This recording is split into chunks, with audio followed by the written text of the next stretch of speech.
Hey there guys, how's it going? Back with another video. So, it's looking increasingly likely that Josh Taylor is going to be fighting in the UK for his next fight, and the opponent is likely going to be his mandatory challenger from Thailand, who's 23 years old, undefeated, and 16-0 and 13 knockouts, and he's a fighter who I'd never heard of, before this fight was talked about, before I found out he was Josh Taylor's mandatory and whatnot, and I'm not even going to bother trying to pronounce the guy's name. I don't have it written in front of me, but I did read it earlier, and it's one of them Thailand names that's a little bit difficult to pronounce, so I'll probably sound a bit silly if I try to pronounce it. So, yeah, how do I see this fight? Well, first of all, I'm glad that this fight's happening. I'm very glad that Josh Taylor is going to be fighting at home because, I was kind of a little bit concerned that when he signed with Top Rank and ESPN, I thought the likelihood is that most of his fights from the near future will probably be in America, most if not all of them. And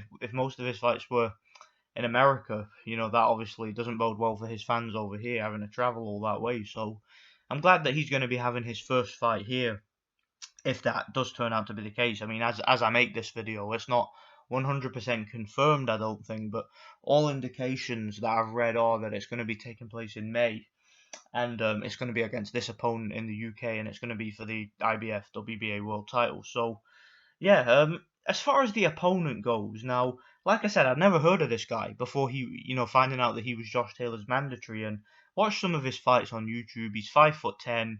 Like I said, he's undefeated, and he's got 13 knockouts out of 16 fights, so he can punch a bit. And from what I've seen of him, he's a little bit tall for the weight. He's got a bit of power, but I don't see anything whatsoever that will trouble Josh Taylor. I don't see anything from this guy which tells me he can have a realistic chance of beating Josh Taylor. Like, unless Josh Taylor just completely doesn't take the fight seriously, then he should stop this guy within 7 rounds. I'm going to go for Josh Taylor within 7 rounds, and let's talk about it. So, I think the main problem that this Thai fighter is going to have, a Thai fighter sounds like something out of bloody Star Wars, doesn't it, man?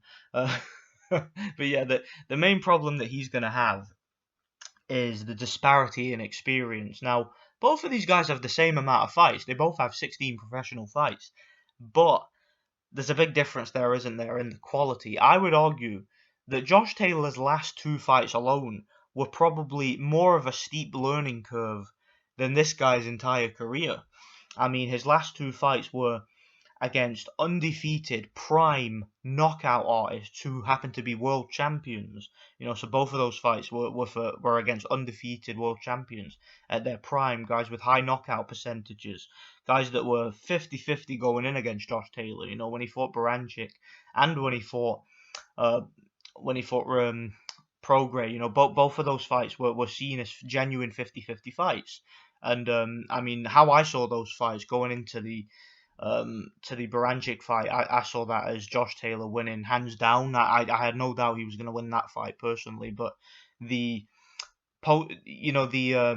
Regis Prograis fight I wasn't sure about. I was 50-50 on that fight, but my final prediction, as you guys know, was Josh Taylor by majority, well, by close decision, and it ended up being a majority decision. But yeah, my final prediction for that fight, if you guys see it, was a very close decision for Josh Taylor, where the home advantage and just cleaner punches may be the deciding factor. So yeah, it was a very, very close fight, but Josh Taylor was the clear winner as far as I'm concerned. And I don't think there was any don't think there was any controversy there. I think it was fairly scored, but it was nip and tuck all the way. And my point is that those 2 fights go in 12 rounds against fighters of that caliber is more of a steep learning curve than this Thai has had his entire career, because this guy's only fought journeyman and he's never fought anybody who's really tested him. Never been in with anybody who's chin checked him. And the thing is, Josh Taylor's been chin checked numerous times at this stage of his career. I mean, when he fought Victor Postal, that was a massive test at the time, because it was a massive gamble, and people don't even realize how big a gamble that fight was, because Taylor was only, I think, 12 fights into his career, 12 or 13 fights. I think it was 12, and yeah, he hadn't really been significantly tested before that. And Victor Postal was, a seasoned former world champion. Yeah, he was, what, 34 years old, but he was in the best shape of his career. So I'd say he was very much at his prime, a little bit of a late bloomer, Victor Postal. He was in his prime and in his best shape for that fight. And yeah, he was, of course, a former seasoned world champion who had only had one defeat, which was an awkward fight against Crawford, where he, made Crawford sort of switch up his style and be a bit more negative and defensive than usual. So that was a very big gamble, and Josh Taylor got chin checked in that fight, and he had to adjust mid-fight, and he learned a lot from that fight. Really did learn a lot about himself. Managed to break Postal down, managed to drop him, managed to win the fight clearly on points in a fight that was difficult, and he had to learn on the job.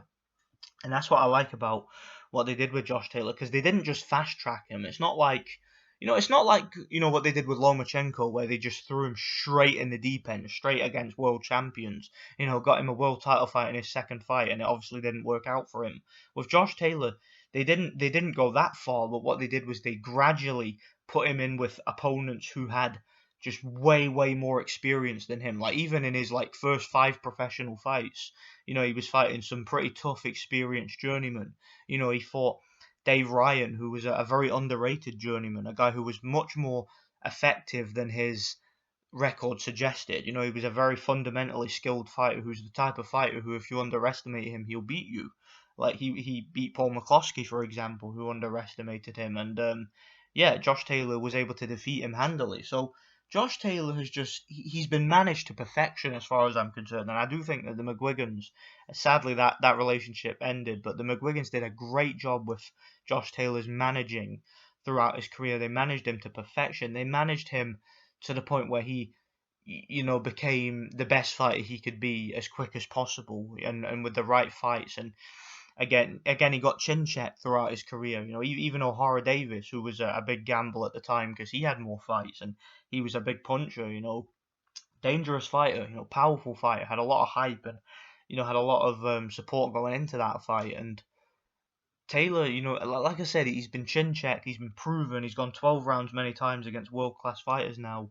He's gotten a lot of experience at a high level in such a short amount of fights that this guy just cannot match. Like I said, he's only fought journeyman. Another thing, this guy has no international experience as a professional. Never fought outside of Thailand, or at least I don't think he has. I think I looked at his record, and I'm pretty sure all his fights have been in Thailand. So I think that he's going to struggle on the big stage unless he's supremely mentally tough, because when you're traveling to a place like the UK for the first time, especially if you're traveling to Scotland, and there's going to be a very loud crowd, a very supportive crowd, of which I might be a part of, I might be a part of it. We'll see if I can get tickets.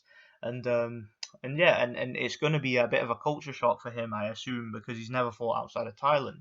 Josh Taylor, on the other hand, has international experience. He fought in many different countries as an amateur, and fought all over the place. Earlier in his career, he fought in America a few times and got some international experience there. So Josh Taylor's well travelled, and Josh Taylor's proven at world level. This guy isn't proven above journeyman level. So I think Josh Taylor's going to stop this guy in 7 rounds. I think it's going to be a fairly easy fight, and I'm picking Josh Taylor. Yeah, I'm gonna go rounds 5 to 7. Stoppage within 7 rounds for Josh Taylor, and I think he's gonna work this guy to the body on the inside. I think he's gonna break him down. I think he's gonna stop him, and obviously the natural fight to make, and it's an easy fight to make because Bob Arum, Top Rank, promote both of these guys, and that's Josh Taylor against Jose Ramirez. I forget, is Jose Ramirez still fighting Victor Postal? I forget if that fight's still on or not, but I know that fight was set at one point. That would have been an interesting fight because, Postal's still got a lot left, and Postal gave Josh Taylor a tough fight. So it would be interesting to see if Josh Taylor's performance was more one-sided than Ramirez's performance would have been. And that would have been an interesting stepping stone for him and an interesting measuring stick to test where he's at, because Ramirez is a very talented champion himself, but he's not really been tested at the level that Josh Taylor's been tested.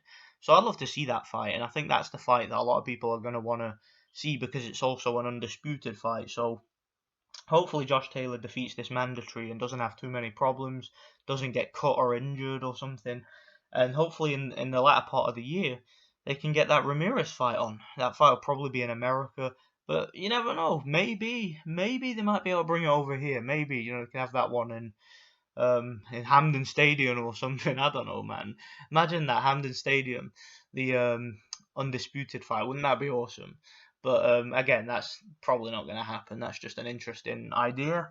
But yeah, I don't really know what else to say. I'm kind of looking forward to this fight just because again I might be going to the fight and again it's Josh Taylor's fighting in the UK, which will probably be his last time for a while. So I'm going to enjoy this one while it lasts. And as for the opponent, I don't know. Let me know in the comment section. Is there any ties out there? Like, do you guys follow this guy? Do you know whether or not he had a good amateur background? Because I haven't really looked into it. I just looked at his professional record and looked at some of his fights on YouTube, and I've seen that he looks somewhat capable, but I haven't seen any evidence that he's going to trouble Taylor at all. So I think Josh Taylor wins by stoppage within 7 rounds. Maybe this guy will surprise us. I don't know. Maybe he's like the best kept secret in boxing. I doubt it, but we'll see. So I'm picking Josh Taylor to win by stoppage inside 7 rounds. Let me know what you guys think. Thanks for watching, and yeah, God bless. Thanks for watching.